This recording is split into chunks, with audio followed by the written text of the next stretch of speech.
Tempat tanggal lahir Jakarta 18 Agustus 1971, pangkat golongan yaitu pembina tingkat 14B, jabatan Kepala Lajna Pentasihan Mushaf Al-Quran, unit kerja Lajna Pentasihan Mushaf Al-Quran, alamat rumah Perum Perima Harapan Regisi Blok L6 nomor 3, alamat kantor Gedung Bayat Al-Quran dan Museum Istiqlal Taman Mini Indonesia Indah, riwayat pendidikan yaitu S1 di Universitas Al-Azhar, S2 Universitas Al-Azhar Kairo, S3 Universitas Al-Azhar, dan seluruh jurusan mulai dari S1 sampai S3 adalah jurusan tafsir. Riwayat jabatan pertama Dewan Pakar Pusat Studi Al-Quran Jakarta, dosen UIN Syarif Hidayatullah, pelaksana tugas Kepala Bidang Pengkajian Al-Quran Lajna Pentasihan Mushaf Al-Quran, Kepala Bidang Pengkajian Al-Quran Lajna Pentasihan Mushaf Al-Quran, Badan Penelitian dan Pengembangan dan Pendidikan dan Pelatihan Kementerian Agama, dan saat ini adalah Kepala Lajna Pentasihan Mushaf Al-Quran, Badan Litbang dan Diklat Kementerian Agama Republik Indonesia sampai saat ini. Adapun materi yang akan disampaikan oleh Bapak adalah nilai-nilai dasar sumber daya manusia Kementerian Agama.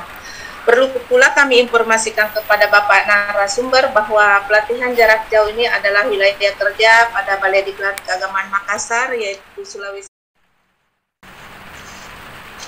Bismillahirrahmanirrahim. Assalamualaikum warahmatullahi wabarakatuh.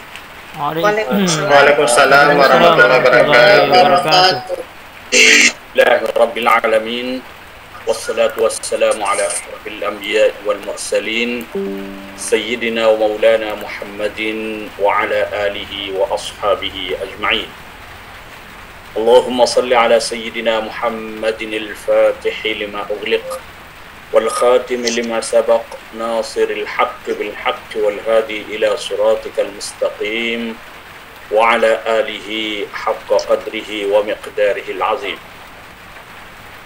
Yang saya hormati Ibu Kepala Balai Diklat Keagamaan Makassar beserta jajarannya, saudara moderator, dan teman-teman sekalian peserta pelatihan jarak jauh ya.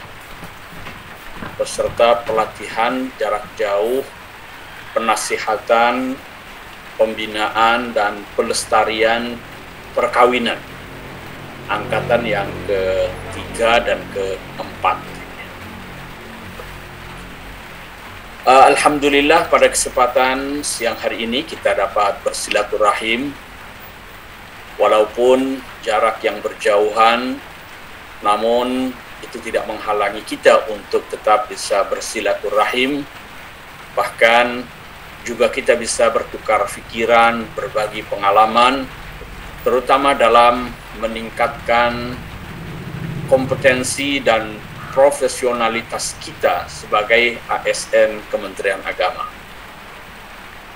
Saya yakin Bapak Ibu sekalian yang berada di wilayah kerja Balai Diklat Keagamaan Makassar, saya tidak tahu dari mana saja Bapak Ibu sekalian ini, cuma kalau lihat wilayah kerjanya itu wilayah Sulawesi ke atas ya, baik sana itu dari Sulawesi Selatan ya.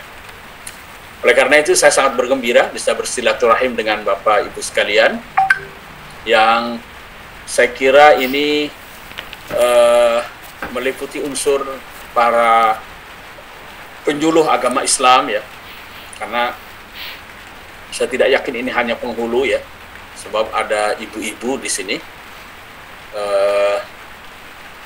Mudah-mudahan saya tidak salah ya, bahwa Bapak Ibu sekalian dari unsur penyuluh agama Islam dan juga dari unsur penghulu.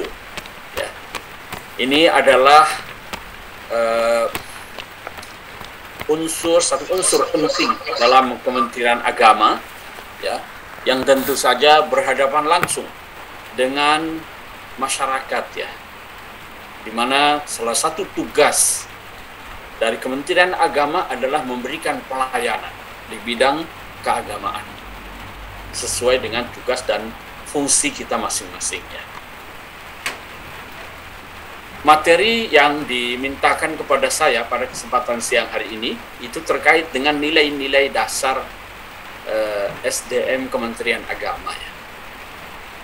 Barangkali nanti saya akan lebih fokus pada apa yang menjadi persoalan dan tantangan kita bersama sekarang ini sebagai ASN Kementerian Agama.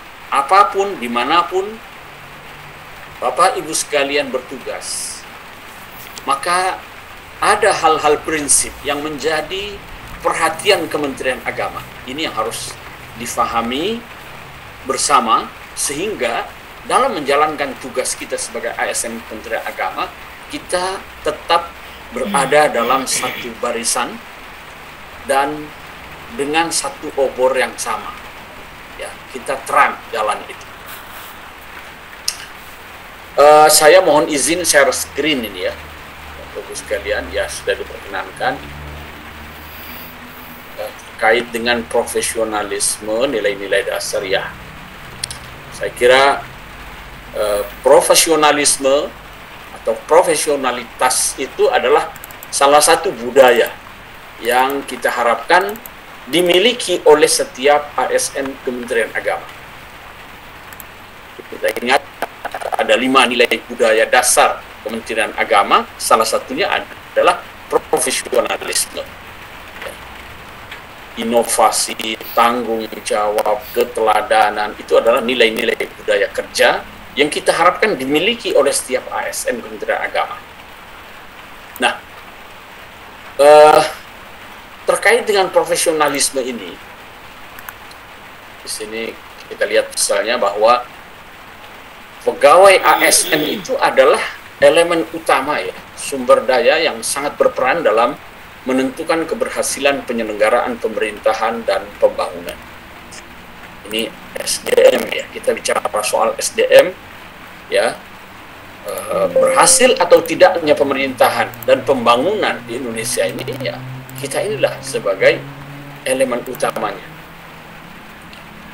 Dan yang disebut dengan ASN di sini adalah ya setiap warga negara Indonesia yang memenuhi syarat-syarat yang ditetapkan dan diangkat oleh pejabat yang berwenang, serta disetujui untuk menduduki jabatan pegawai negeri sipil dan diupah sesuai dengan peraturan perundang-undangan yang berlaku. Ya. Nah, profesionalisme yang dimaksud itu adalah bagaimana setiap ASN itu memiliki keterampilan dalam melaksanakan pekerjaan sesuai dengan bidang dan jenjangnya masing-masing. Ya. Di sini, jadi kita memiliki keterampilan. Kita tahu apa yang akan dikerjakan. Di ASN yang profesional itu menurut saya harus memenuhi 3 hal ya. Harus memiliki 3 hal. Yang pertama itu adalah skill ya. Dia punya keterampilan. Ya, kalau dia sebagai seorang penyuluh agama, dia punya keterampilan dalam berkomunikasi misalnya. Yang kedua adalah knowledge ya. Dia harus punya pengetahuan, harus punya wawasan. Jadi jangan hanya punya keterampilan, ya kerjanya hanya itu saja, tapi dia tidak nyambung nanti dengan apa persoalan yang sedang terjadi di tengah masyarakat kita. Ya, supaya keterampilannya tadi itu bisa digunakan sesuai dengan tantangan yang sedang kita hadapi ini. Itu yang kedua adalah knowledge ya. Dia faham sehingga dia bisa membaca tanda-tanda zaman yang sedang terjadi. Apa yang sedang dihadapi oleh masyarakat kita, oleh Kementerian Agama, oleh bangsa kita secara umum. Dia harus punya knowledge tentang itu. Harus banyak membaca, ya. Harus banyak membaca. Jangan membaca WhatsApp, jangan membaca pesan, menambah pengetahuan. Lalu yang ketiga adalah attitude. Ada orang pinter, terampil, tapi attitude-nya nggak ada. Sopan santunnya, etikanya nggak ada. Itu Anda tidak akan disenangi di lingkungan kerja ya, kalau tidak punya attitude. Sayang sekali. Ya. Jadi harus punya skill, harus punya knowledge, dan yang ketiga adalah harus nggak punya attitude, ya. Punya attitude. Nah, dalam Undang-Undang Nomor 5 Tahun 2014 disebutkan di situ bahwa ASN itu harus punya kompetensi, ya. Tadi yang saya sebutkan itu ada kompetensi, skill, ya, knowledge, ya, kompetensi yang terkait dengan teknis, ya. Itu dilihat dari spesialisasi pendidikan, Anda punya pelatihan, sertifikat pelatihan apa, pengalaman kerja secara teknis, itu kompetensi teknis. Ada kompetensi manajerial, ya. Itu juga bisa dilihat dari tingkat pendidikan, pelatihan struktural, pengalaman kepemimpinan, dan yang ketiga adalah kompetensi sosial kultural. Ini bisa dilihat dari pengalaman kerja yang berkaitan dengan masyarakat majmuk dalam hal agama, suku, dan budaya, sehingga memiliki wawasan kebangsaan. Ini kompetensi yang harus dipenuhi, ya, paling tidak. Nah, saya ingin perdalam apa yang harus kita pahami bersama terkait dengan knowledge tadi, ya. Knowledge, wawasan. Wawasan kebangsaan, wawasan keagamaan. Saya ingin mengajak Bapak Ibu sekalian untuk melihat tantangan yang sedang kita hadapi sekarang ini. Bermula saya ingin mengajak tantangan dunia Islam secara umum, bukan hanya Indonesia. Indonesia ini negara muslim berpenduduk muslim terbesar di dunia. Jamaah haji kita itu setiap tahun paling banyak. Ya. Nah, di antara dunia Islam, Indonesia ini yang terbesar. Apa tantangan yang sedang dihadapi oleh dunia Islam sekarang ini, termasuk Indonesia? Ada yang bersifat internal. Kita sekarang sedang mengalami apa yang disebut dengan disrupsi dalam kehidupan beragama. Paham disrupsi itu apa? Disrupsi itu perubahan yang sangat fundamental, ya, dalam kehidupan kita, dalam berbagai sektor kehidupan. Ini akibat apa, ya, internet. Sekarang ini banyak sekali yang gulung tikar gara-gara internet. Gitu. Jadi kacau sudah ini. Termasuk dalam kehidupan keagamaan. Ini juga kacau juga. Kalau dulu itu orang mau belajar agama, cari orang yang soleh, yang belajarnya di Mekah 11 tahun, atau di Mesir 15 tahun, dan seterusnya. Sekarang ini siapa yang paling banyak viewernya, tampilannya menarik, TikToknya, medsosnya, itu yang jadi panutan, itu yang jadi ikutan. Padahal kita nggak tahu dia belajarnya di mana, pengetahuannya sejauh apa, pokoknya asal menarik itu yang diikuti. Ini disrupsi dalam kehidupan keagamaan terjadi. Yang kedua, rendahnya literasi, ya, masih rendah kita ini, masyarakat kita ini. Sehingga gampang sekali diprovokasi itu. Tidak bisa membedakan antara hoax dengan fakta. Itu ciri dari masyarakat kita ini. Yang ketiga, ada fenomena ekstremisme dalam beragama. Ini dirasakan oleh negara-negara Islam. Tidak terkecuali kita di Indonesia ini. Ada yang bersifat eksternal. Kita semua berhadapan dengan apa yang namanya globalisasi. Global, semua mengglobal. Baik di bidang politik, di bidang ekonomi, di bidang budaya. Di bidang politik kita lihat misalnya, demokratisasi di mana-mana. Nggak ada yang bisa membendung. Yang bisa membendungnya, ya nggak ada yang bisa membendung. Lihat Uni Soviet dulu, di awal tahun di penghujung tahun 80-an, tahun 90-an, itu nggak bisa membentuk yang namanya demokratisasi, sehingga kemudian pecah berkeping-keping. Yugoslavia begitu juga. Kemudian sekarang ini atas nama HAM, itu gampang sekali itu. Satu negara diinvasi, ditindas, dan lain sebagainya. Lihat, negara-negara Arab Spring misalnya, Libya, Irak, Yaman, Tunis, Mesir, dan lain sebagainya. Jadi cepat sekali gelombang demokratisasi, hak asasi manusia, dan lain sebagainya. Di bidang ekonomi juga begitu. Ada yang namanya pasar bebas sekarang ini. Ya, pasar bebas. Sehingga yang kuat akan memangsa yang lemah. Ini globalisasi. Termasuk dalam masalah budaya. Anak-anak kita sekarang ini itu lebih senang dengan tontonan-tontonan dari Korea misalnya. Ya, atau gaya hidup kebarat-baratan misalnya, ya. Saya ya kaget juga melihat perilaku anak-anak sekarang ini ya. Tidak jauh-jauh lah anak-anak saya itu yang misalnya ya, saya perhatikan terus gaya hidupnya gitu ya. Itu globalisasi di bidang ekonomi, di bidang politik, di bidang budaya. Kemudian ada yang namanya terorisme. Ini ada kampanye global terhadap terorisme. Dan ada gejala Islamofobia, ketakutan terhadap Islam. Islam ini dianggap sebagai ancaman, terutama setelah apa? Setelah Uni Soviet runtuh gitu. Ada yang namanya Islamofobia. Nah, atas dasar itulah maka ya kita di Indonesia ini membuat apa ya, terutama presiden ini ya, pemerintah meletakkan apa yang disebut dengan pedoman pembangunan nasional atau yang kita temukan dalam RPJMN. Ada banyak persoalan yang kemudian untuk menghadapi itu semua ditetapkan agenda pembangunan yang strategis. Di sini kita lihat nomor 4 misalnya. Di antara 7 agenda pembangunan nasional itu ada revolusi mental dan pembangunan kebudayaan. Ini karena ada beberapa persoalan antara lain masih lemahnya pemahaman dan pengamalan nilai agama yang moderat, inklusif, dan toleran untuk memperkuat kerukunan umat beragama. Sehingga kemudian perlu dalam kebijakannya perlu memperkuat moderasi beragama sebagai fondasi cara pandang, sikap, dan praktik beragama jalan tengah. Untuk apa? Untuk meneguhkan toleransi, kerukunan, dan harmoni sosial. Ya, supaya paham ini arah kebijakan pembangunan nasional, terutama di bidang keagamaan.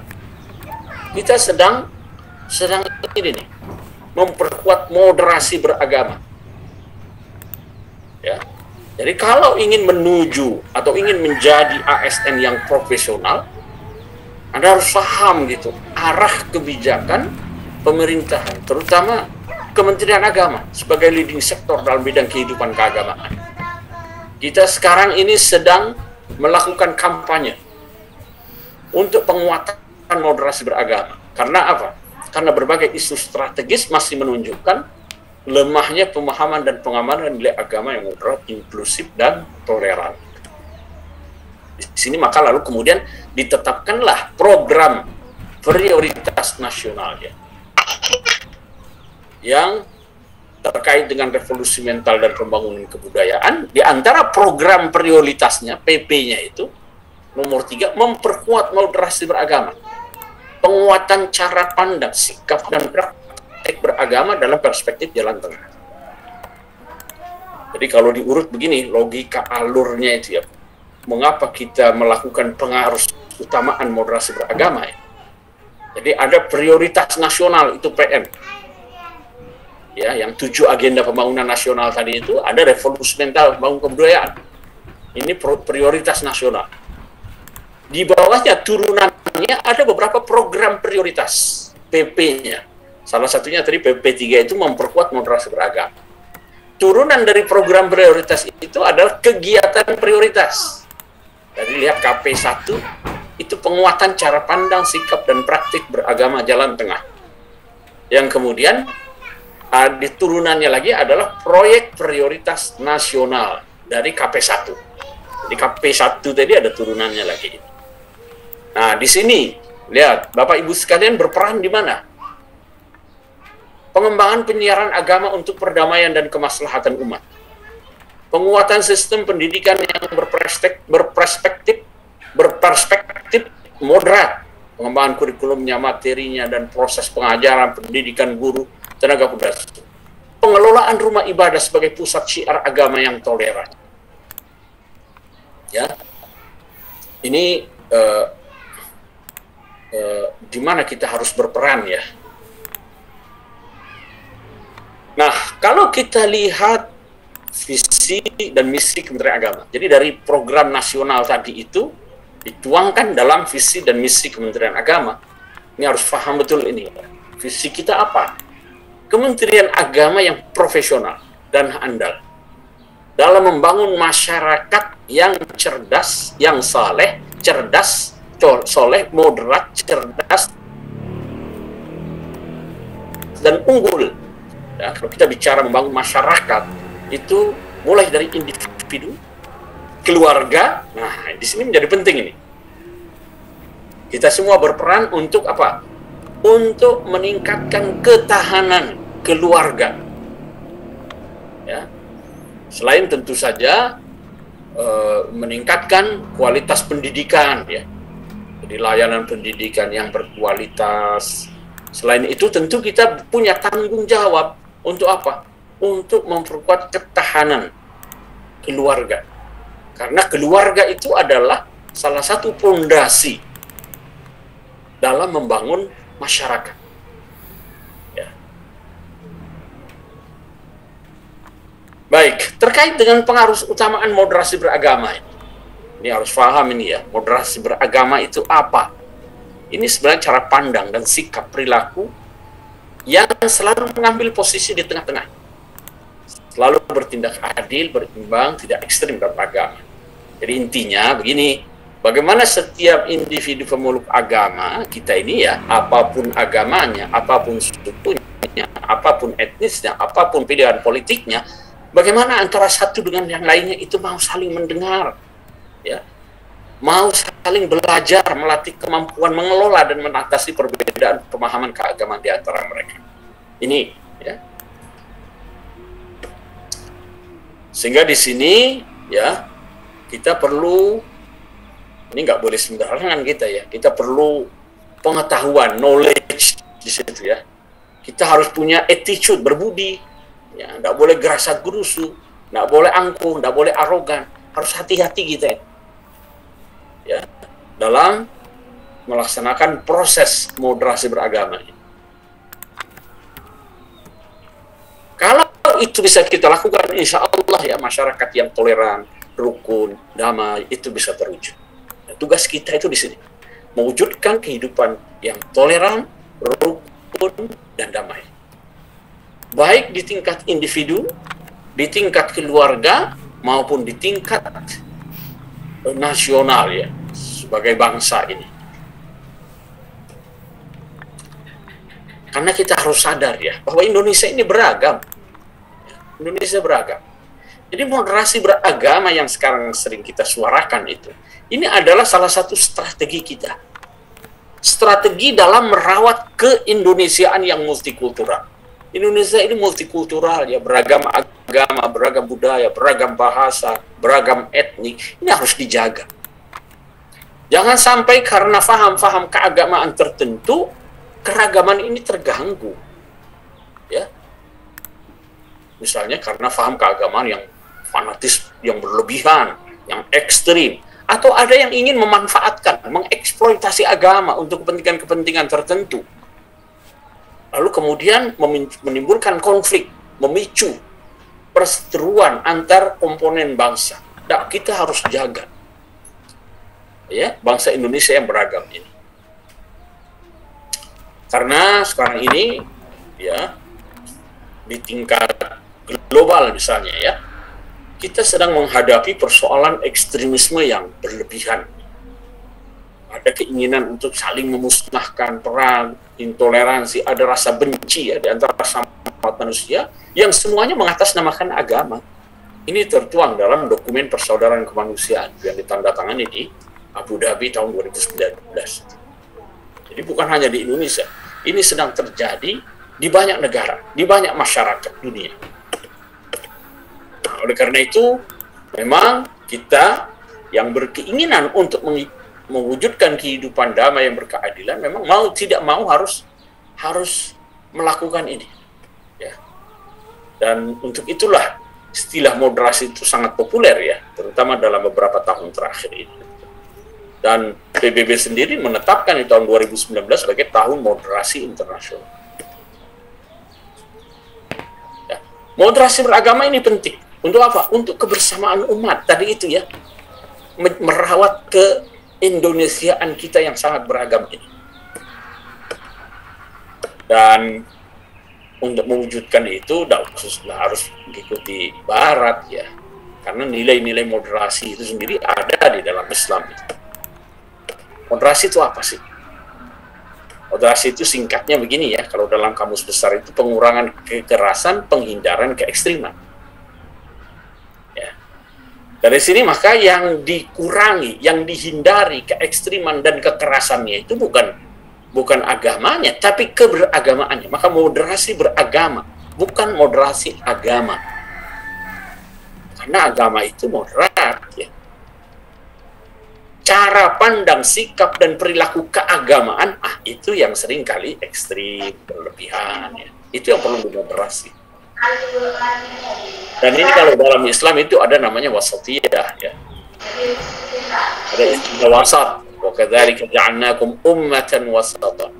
Kita harus mewujudkan itu semua. Ini tanggung jawab kita ini. Bagaimana mengembangkan faham wasatiyatul Islam ya. Yang sesungguhnya wasatiyah itu adalah bagaimana kita berpikir, bersikap, berperilaku yang didasari pada sikap tawazun, seimbang. Jadi pandangan keagamaan yang diberikan itu sesuai dengan kondisi masyarakat, tapi pada saat yang sama tidak bertentangan dengan prinsip-prinsip ajaran agama. Nah, itu wasatiyah yang kita harapkan. Pemahaman yang moderat itu yang begitu. Ya, jangan dikit-dikit lalu kemudian kita menolak tradisi budaya yang ada, kita ingin Islam itu seperti yang ada di Arab sana, ya enggak. Nilai-nilainya kita bawa, kita kembangkan. Lalu ada proses internalisasi di sini. Maka cara beragamanya bisa jadi beda. Agamanya sama, prinsip-prinsip yang diyakininya sama.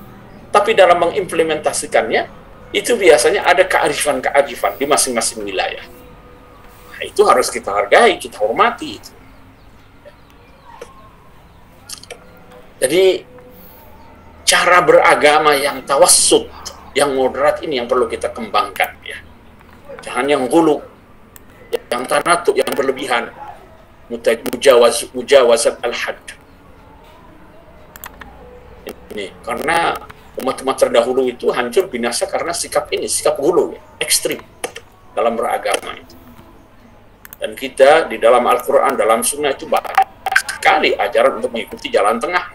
Dalam berinfak, dalam surat Al-Isra itu kan nggak boleh kita terlalu pelit, nggak boleh terlalu kikir. Wallazina idza nggak boleh terlalu pelit, nggak boleh terlalu kikir, dan juga tidak boleh terlalu berlebihan, boros, ya, tanpa perhitungan, ngawur, nggak. Wallazina idza anfaqu lam yusrifu wa lam yaqtur. Kalau membelanjakan harta itu tidak berlebihan. Dan tidak terlalu pelit, tengah-tengah saja. Ini jalan tengah itu juga diajarkan, wabtaghi fima atakallahu daral akhirah wa la tansa nasibaka minad dunya. Cari bekal untuk di akhirat, tapi jangan lupakan nasibmu di dunia. Seimbang dunia akhirat itu. Ya, ini juga dalam surat Ar-Rahman ada kata al-mizan, al-wazn. Jangan curangi, tegakkan keadilan, tegakkan neraca keadilan, keseimbangan itu. Jangan kurangi, jangan curangi. Ya, sampai kita berlebihan. Ini beberapa nilai yang bisa kita temukan dalam ajaran Islam misalnya ya. Nah, bagaimana sikap yang moderat itu? Kita harus paham realitas ya. Kita ini di Indonesia, kita berhadapan dengan masyarakat dan budaya yang berbeda dengan orang yang di Arab sana.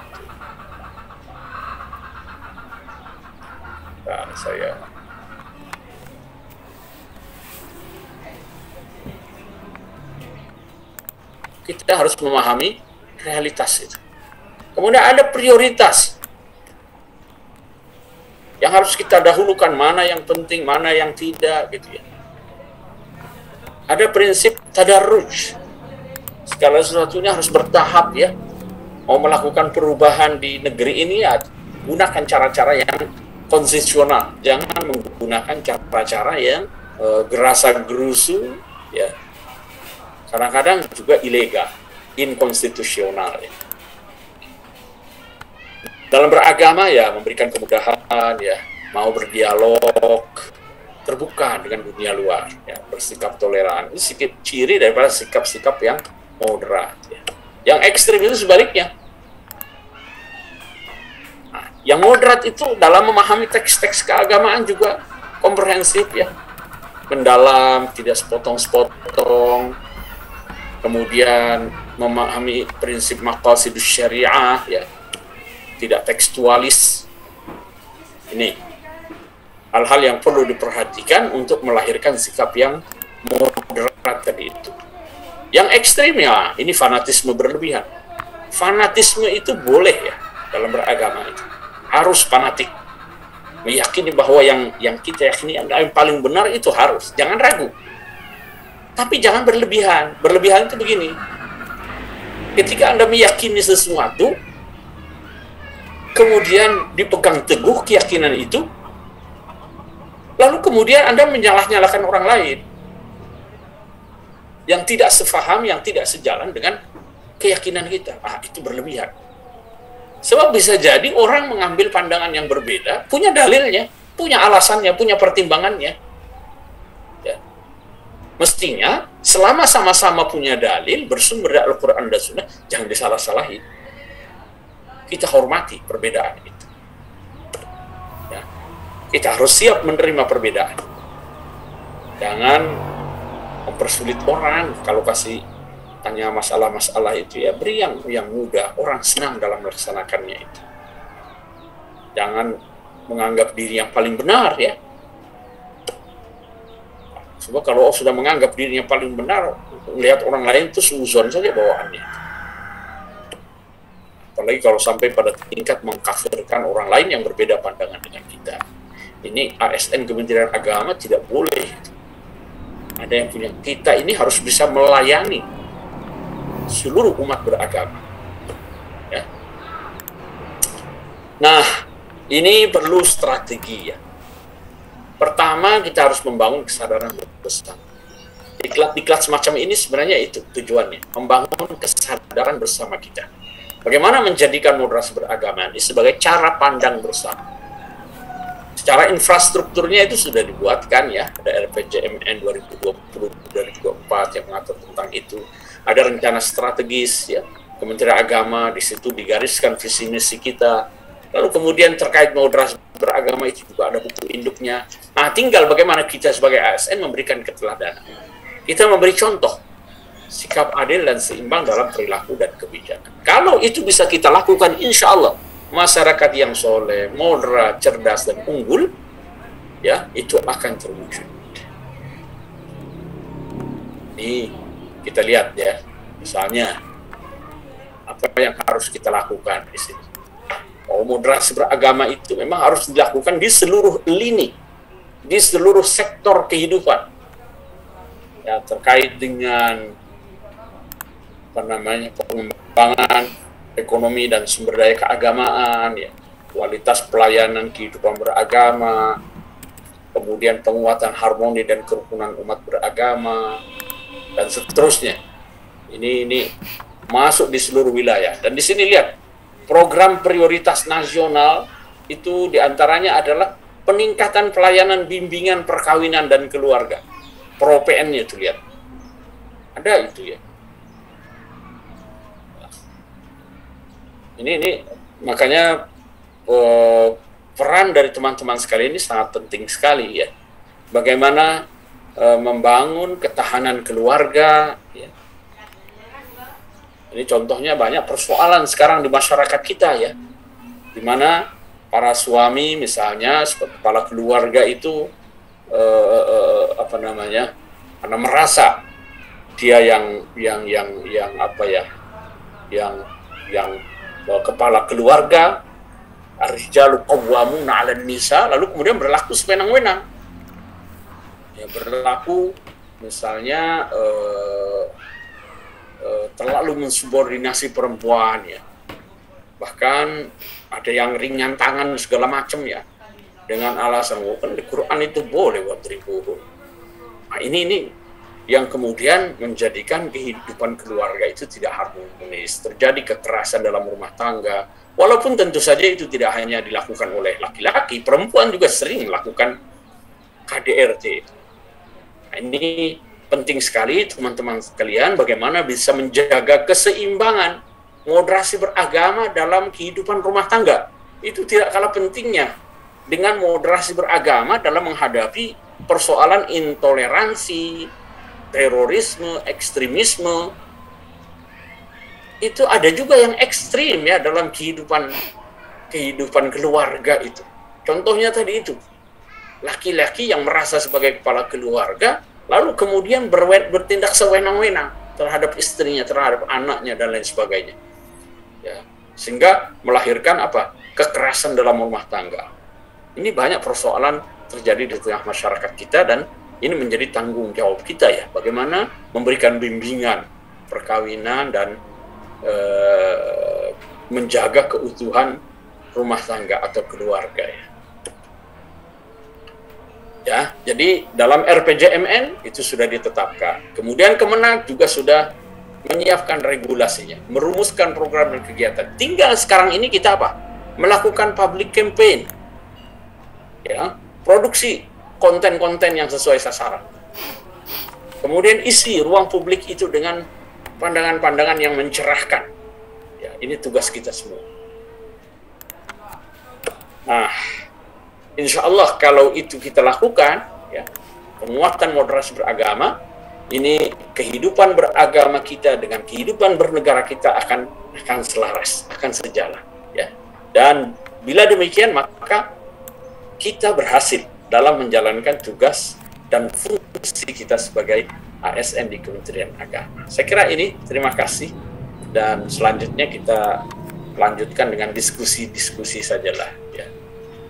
Saya tidak ingin terlalu memberatkan dengan materi ini, ya. Lebih banyak nanti kita diskusi, kita bertukar pikiran saja. Dan saya mohon maaf kalau nanti sinyalnya turun naik ini ya.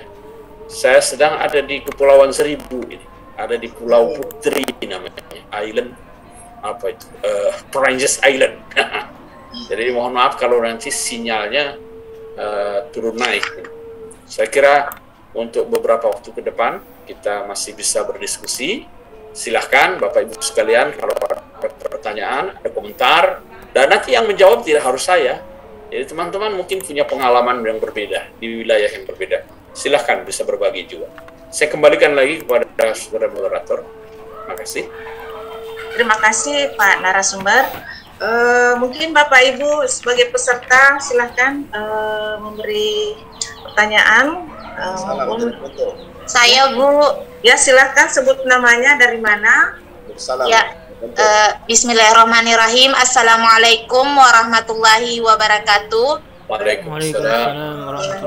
Nama saya Muhlisa, penyuluh agama dari KUA Kecamatan Walendrang Utara, Kabupaten Luwu. Saat ini mengikuti pelatihan jarak jauh P4 Angkatan 4. Terima kasih sebelumnya Ibu Moderator dan Pak Kiai atas kesempatan yang diberikan kepada saya. Menarik sekali pembahasan kita pada siang menjelang sore hari saat ini. Saya begini Pak Kiai, saya pernah membaca dan menonton sebuah video seperti ini.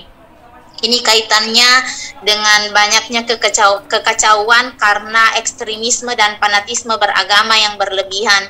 Dalam video itu disebutkan tentang sejarah Singapura yang katanya pada tahun 1984 itu memasukkan pelajaran agama pada kelas-kelasnya, tapi yang terjadi kemudian adalah terjadinya gesekan-gesekan karena ekstremisme agama. Akhirnya pelajaran agama itu dihilangkan dan tidak boleh dibicarakan di ranah-ranah publik kecuali pada masjid, dan itu ranah-ranah pribadi.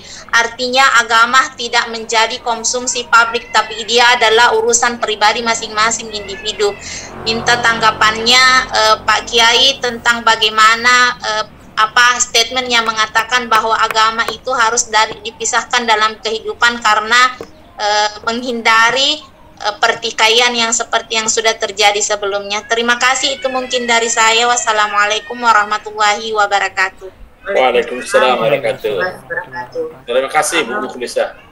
Saya gabung saja dulu ya beberapa pertanyaan. Ya Pak. 2, 3 bisa. Assalamualaikum. Silahkan Pak. Salam Warahmatullahi wabarakatuh. Terima kasih Bapak. Menarik apa yang disampaikan oleh Bapak mengenai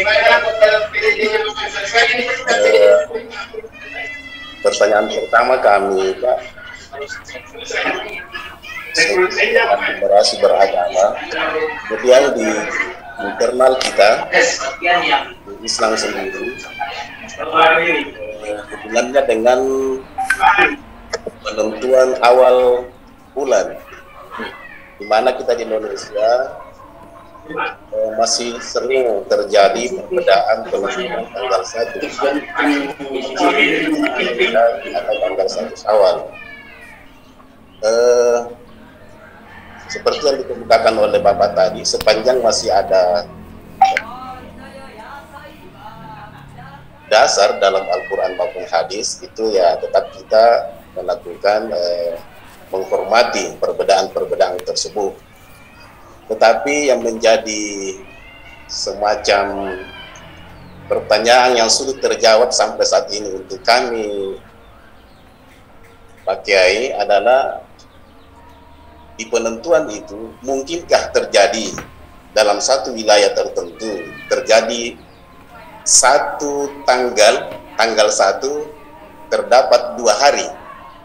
Yang pertama.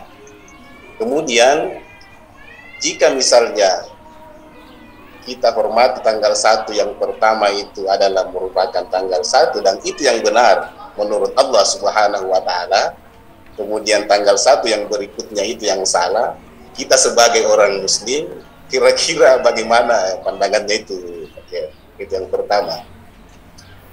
Kemudian yang kedua, tentang ungkapan ekstremisme, saya kira dari sejak dulu ketika bangsa-bangsa dulu berkuasa dalam suatu negara, ungkapan-ungkapan seperti ekstremisme itu biasanya dilontarkan oleh penguasa negara kepada orang yang tidak berpihak kepada mereka. Sama seperti ketika Indonesia belum merdeka, Belanda, Jepang menganggap pejuang-pejuang negara kita, pendahulu-pendahulu kita dari berbagai latar belakang agama, mereka menganggapnya bahwasanya mereka ekstremis. Apakah pandangan-pandangan seperti itu yang pernah terjadi dulu masih seperti sekarang modelnya? Kemudian tentang paham wasatiyah ini, beberapa bulan yang lalu pernah ada pemetaan penyuluh, Pak. Kemudian untuk penyuluh honorer itu diberikan semacam pertanyaan-pertanyaan yang kemudian ketika penyuluh menjawab tidak seperti keinginan yang diinginkan oleh pembuat soal, seperti merah, tak bisa lulus yang bersangkutan. Apakah dengan sikap seperti itu kita sebagai pemerintah ini tidak kita memakaikan label pada diri kita sebagai orang yang tidak toleran terhadap orang yang berbeda dengan kita? Terima kasih Pak Kiai. Baik, terima kasih Pak Salam. Terima kasih. Satu lagi Pak Kiai mungkin ya, bisa. Silakan. Ya silakan. Assalamualaikum. Waalaikumsalam warahmatullahi wabarakatuh. Pak Hardi. Ya, baik. Terima kasih atas kesempatan yang diberikan pada saya. Sedikit saja mungkin saya mendapati biasa di lapangan saja bingung nih Pak Kiai, menghadapi melihat fenomena yang ada. Biasanya ketika terjadi hal-hal yang mungkin gesekan di tengah masyarakat, apalagi di masa kebebasan media seperti saat sekarang ini, biasanya ketika orang lain ya mungkin yang lawan orang lain yang melakukan perbuatan perbuatan tidak toleran, maka serta-merta kita mungkin mengatakan bahwa dia radikal, atau intoleran. Tetapi ketika orang lain yang ketika kita yang melakukan perbuatan tersebut, stigma tersebut tidak melekat kepada kita. Ya, padahal ketika ditinjau dari kacamata hal yang sama, kita juga termasuk orang yang tidak toleran. Ya, seperti itu. Ya, hal ini biasa terjadi di tengah masyarakat kita. Seperti kalau umpamanya dalam menjaga kerukunan umat beragama.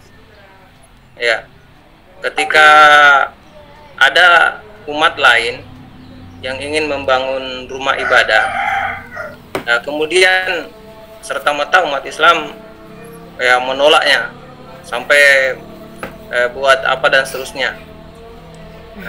Tetapi ketika umat Islam yang ingin membangun gereja di tempatnya, di tempat yang dia minoritas, itu komentarnya juga sama.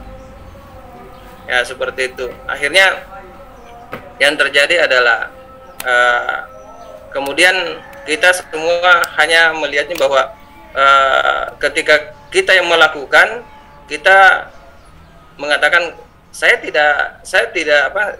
ini tetap toleran, saya tidak melakukan hal-hal yang intoleran. Nah, kalau orang lain yang melakukan, dia intoleran. Atau ketika orang lain yang melakukan hal tersebut, dia radikal. Ya, tetapi ketika kita yang melakukan, mungkin ya stigma tersebut tidak melekat pada diri kita, atau kita mungkin banyak alasan yang menjadi kata-kata yang menjadi alasan bagi kita semua untuk menutupi perilaku kita tersebut.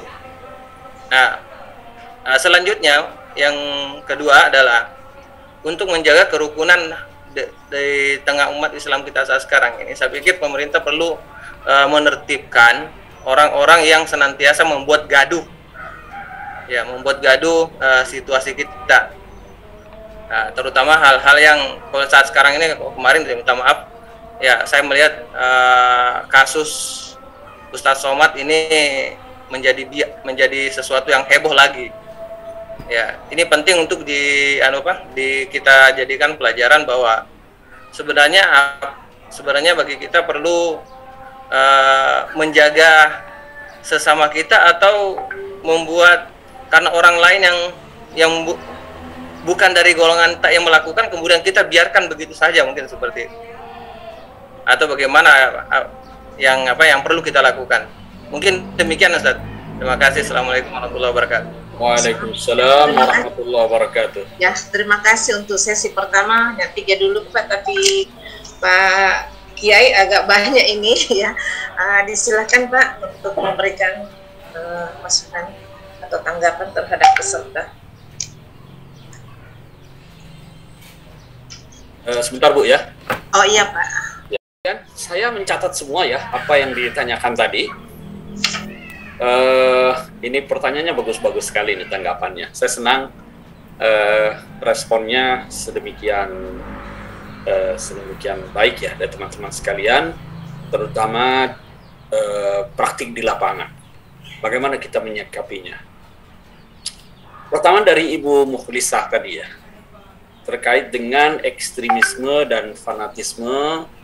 Lalu ada contoh kasus ya, Singapura, yang menganggap agama itu justru menjadi penghambat dalam menciptakan kerukunan di tengah masyarakat yang multikultural. Begini, saya kira Singapura itu adalah satu pengalaman.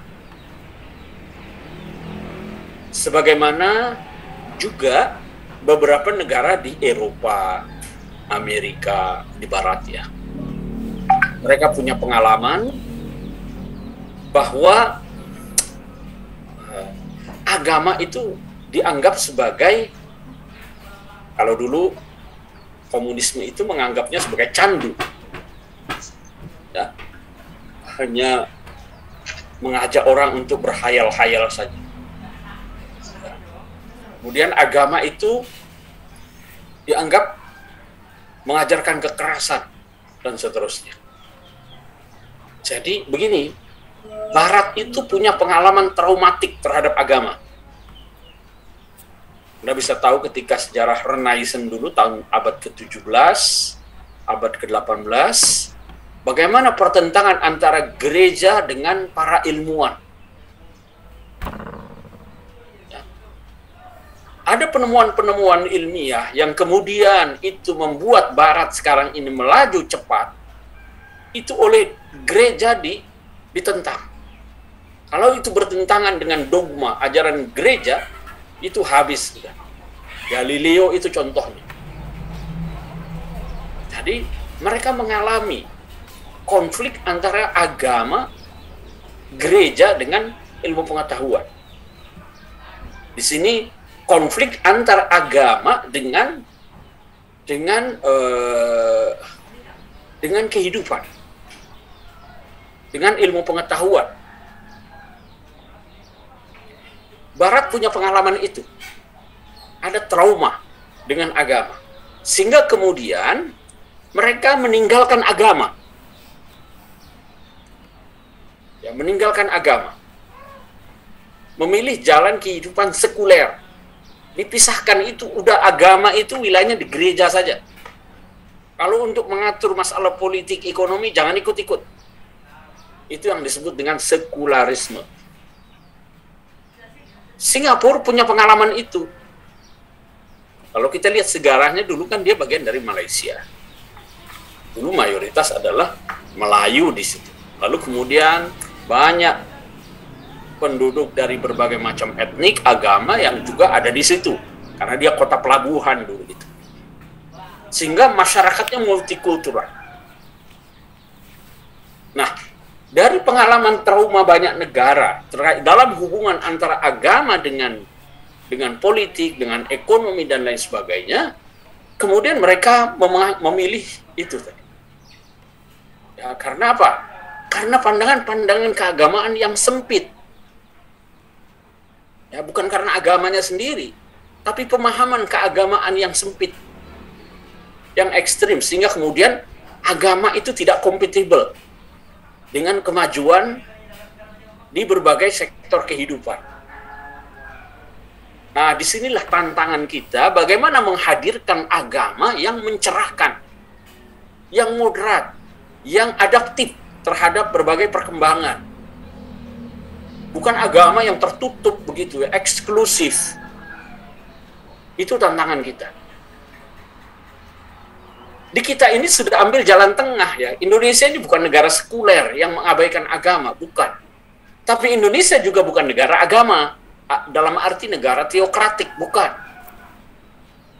Jadi Indonesia bukan negara sekuler, seperti Barat, seperti Singapura, tapi kita juga bukan negara agama, seperti Iran, yang menjadikan agama itu jadi betul-betul. Dalam sistem kenegaraan kita ini, misalnya dalam Pancasila kita itu, kan disebutkan di ketuhanan yang Maha Esa, negara yang berketuhanan yang Maha Esa. Kan di sini dijamin keyakinan umat beragama itu, apapun keyakinannya. Ya. Maka di Indonesia ini Anda tidak temukan seperti kasus-kasus di Singapura, di Barat. Bebas di sini orang untuk beragama, beribadah itu, menjalankan agamanya. Ya, tidak ada tekanan dari pemerintah. Bapak Ibu sebentar ya, ada telepon penting saya. Ya. Jadi kembali lagi, Bapak Ibu sekalian, di kita ini bukan negara sekuler, bukan negara agama. Kita, Pancasila kita itu, konstitusi kita itu menjamin hak-hak keagamaan warganya. Maka difasilitasi oleh negara itu. Maka ada undang-undang zakat, undang-undang wakaf, ya, undang-undang haji, undang-undang perkawinan, itu kan dari hukum Islam itu ya, dan seterusnya. Tanpa perlu mencantumkan seperti yang dulu dalam 7 kata itu, dengan kewajiban menjalankan syariat. Nah, tanpa itu, sila ketuhanan yang Maha Esa itu menjamin hak-hak keagamaan setiap warganya. Dan negara tidak mencampuri itu. Urusan-urusan teknis, ini masuk kepada masalah tadi itu ya. Penentuan awal Ramadan. Negara memang memfasilitasi, memberikan pilihan, tapi juga tidak menghambat orang yang punya keyakinan yang berbeda. Jadi mau lebaran kemarin, lebaran besok, hari ini, itu tidak diapa-apakan oleh negara itu. Diberikan ruang.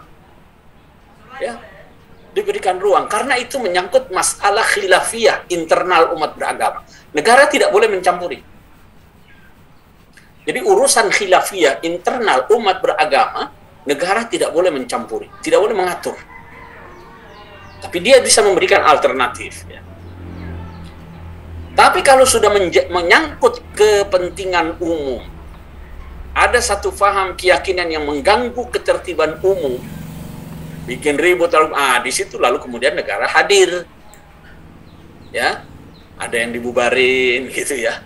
Itu karena apa? Karena mengganggu ketertiban umum, bukan karena keyakinannya, karena fahamnya itu, keyakinan, faham keagamaannya itu mengganggu ketertiban umum, maka dia dilarang. Maka kebebasan berekspresi di kita, kebebasan beragama, hak asasi manusia di kita ini tidak dibiarkan sebebas-bebasnya. Ada batasannya. Batasannya apa? Undang-undang yang membatasi. Dalam kehidupan keagamaan ada kebebasan menjalankan. Tapi ketika faham yang diyakini itu ada unsur penodaan agama, itu kan ada undang-undang apa itu? Undang-undang PNPS nomor 1 terkait dengan penodaan agama. Disitulah batasannya. Jadi negara hadir di situ. Nah, saya kira ini sudah cukup ideal ya model Indonesia ini. Kita tidak ingin seperti Singapura ya. Kita tidak ingin Turki di masa Kemal Atatürk misalnya. Itu kan nggak boleh mengajarkan agama sampai anak umur 14-16 tahun gitu ya. Tidak. Di kita tidak dilarang, bahkan negara memfasilitasi. Kemudian soal penentuan awal Ramadan tadi ya. Memang selama ini ditolerir semua oleh pemerintah itu. Bagaimana ketika terjadi perbedaan di satu wilayah? Perbedaan itu kan tentu ada sebabnya ya.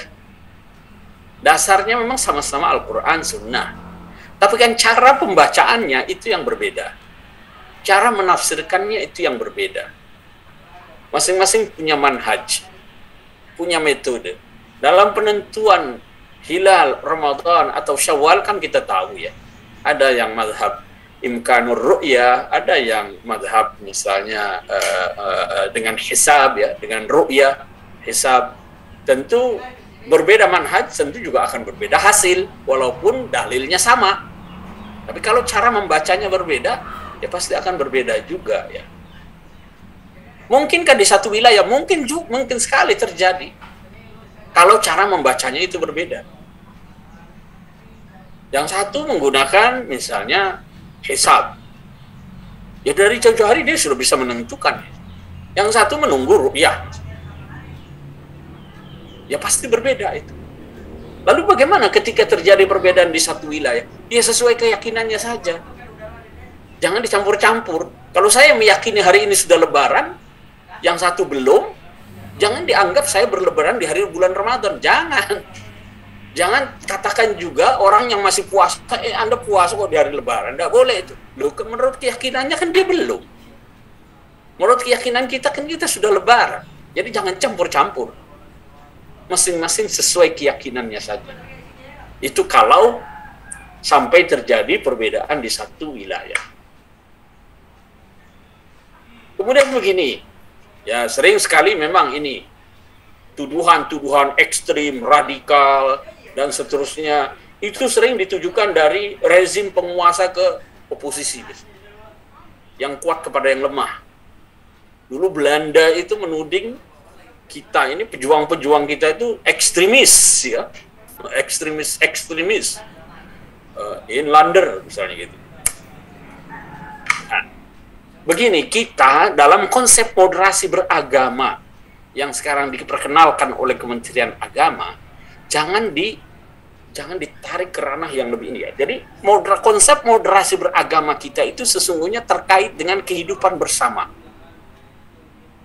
Dalam kehidupan bersama, berbangsa dan bernegara. Ya. Di mana dalam melaksanakan ajaran agama, kita harus berpatokan pada kemaslahatan umum. Ya. Maka di situ ada konsekuensi kita menghormati komitmen kebangsaan kita. Jangan digagu-gagu tuh. Jadi indikator moderasi beragama itu antara lain misalnya komitmen kebangsaan. Ini harus sama ini. Mau dia fahamnya kayak Muhammadiyah versus NU, silahkan saja. Tapi soal komitmen kebangsaan, cinta tanah air, itu nomor 1. Toleransi, anti kekerasan. Jadi kalau ada faham keagamaan, mengajarkan kekerasan, itu ekstrim. Dalam konteks moderasi beragama. Ya. Jadi, ini berbeda dengan ya ekstrim versi rezim penguasa. Enggak, kita sekarang sedang ingin mewujudkan kehidupan bersama yang rukun damai. Maka sebagai bangsa kita punya komitmen, ini harus kita hormati. Maka faham keagamaan yang mengganggu komitmen kebangsaan kita, NKRI kita, itu ekstrim. Kalau ada faham keagamaan mengajarkan kekerasan, bunuh si fulan, itu ekstrim dalam konteks kehidupan bersama kita ini. Gitu ya. Jadi konsep moderasi beragama itu terkait dengan bagaimana kita mewujudkan kehidupan bersama sebagai bangsa yang rukun, damai, harmonis. Memang sering sekali begini. Ya, kalau survei-survei ini moderat, ini ekstrim, kadang-kadang parameternya itu beda-beda ya. Kadang-kadang ya sama orang menjaring pilpres itu ya, survei-survei gitu. Kalau yang ditanyain itu terkait dengan calon tertentu, pasti pilihannya ke sana semua. Ini memang jangan mudah-mudah juga kita terima hasil survei itu. Jadi harus dilihat juga variabel-variabelnya, pertanyaannya. Jangan-jangan pertanyaannya mengarahkan pada ini tertentu. Bisa jadi. Jadi kita juga harus kritis juga melihat hasil-hasil survei itu ya. Atau jangan gampang-gampang bikin survei, sementara variabelnya kita tidak pahami betul, lalu kuesionernya, jangan-jangan kuesionernya menjebak pada ini tertentu, misalnya gitu ya. Nah, ini kita harus kritis juga ya dalam melakukan survei-survei terkait dengan moderasi, toleransi gitu ya.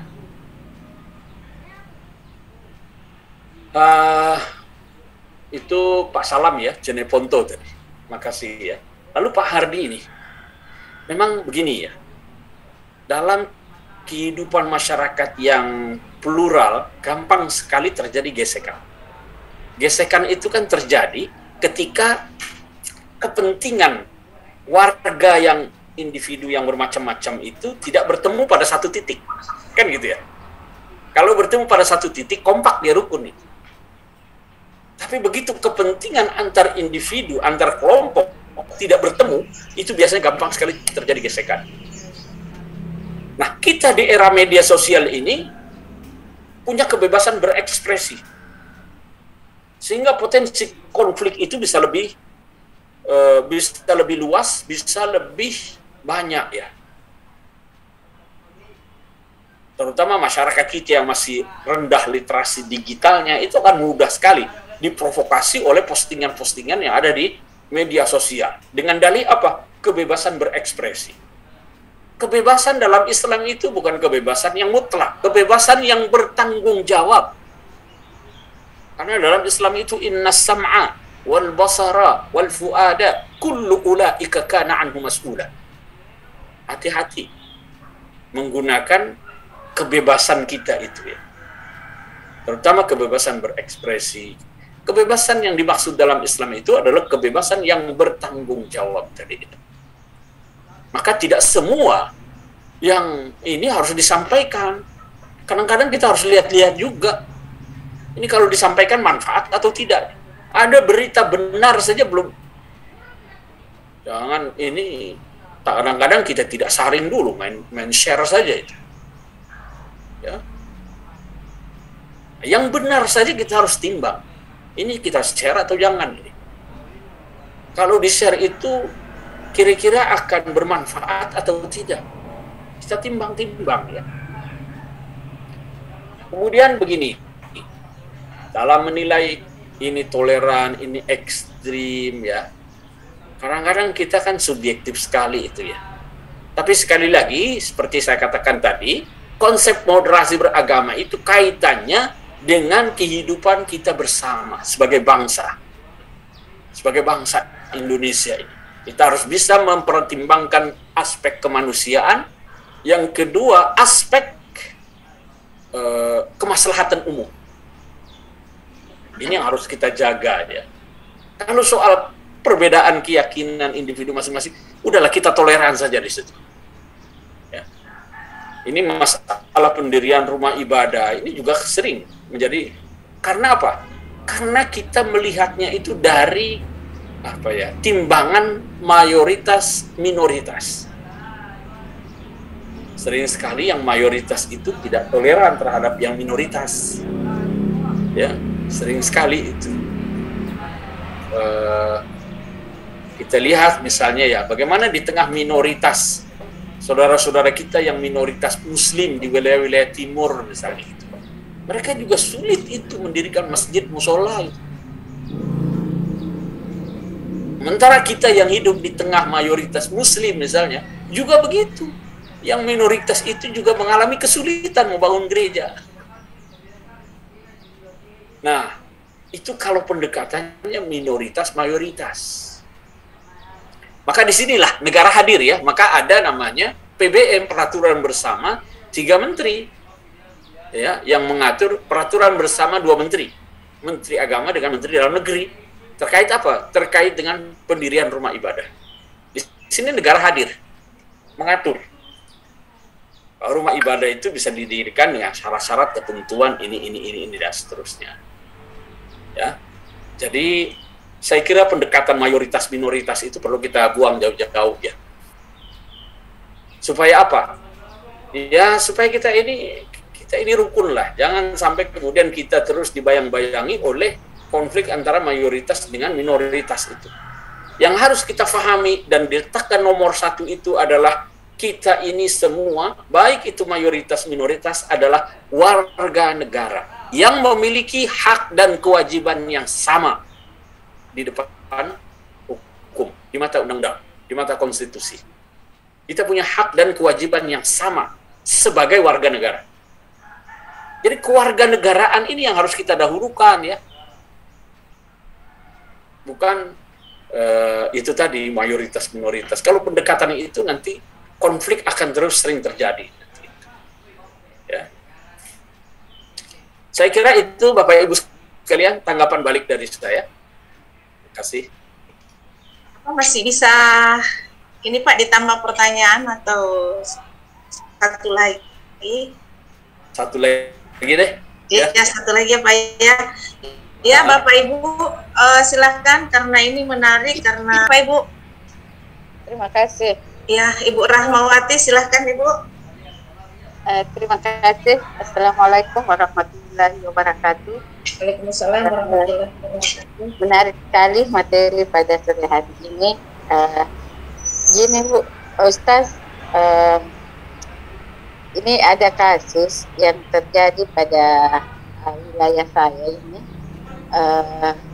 Kira-kira saya mohon nanti penjelasan atau solusi bagaimana untuk menyatukan, karena ada salah satu aliran yang berkembang di masyarakat ini, tapi itu sangat ekstrim.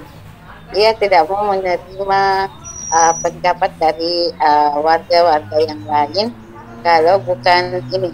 Bahkan dalam materi karena pengajian-pengajian yang dilakukan itu semua dari kelompoknya, dia tidak mengambil dari kelompok umum seperti itu. Jadi mungkin ada trik-trik atau solusinya Pak Kiai agar supaya bisa menyatukan antara warga yang satu dengan yang lainnya. Terima kasih. Ini dari mana Ibu Rahma? Ya, dari Maros Ibu. Oh iya, dari Maros ya. Kemarin di Oh iya, terima kasih. Iya. Silahkan Pak Bapak narasumber. Terima kasih Bu Rahma ya. Ini kasus terjadi di banyak wilayah. Kita di Jakarta, di kota-kota besar itu sudah lama menghadapi persoalan ini.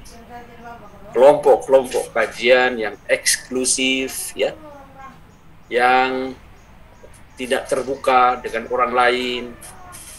Karena eksklusif itu lalu kemudian nanti dia menyalah-nyalahkan orang lain yang tidak sefaham, sependapat, sekeyakinan dengan mereka dan seterusnya.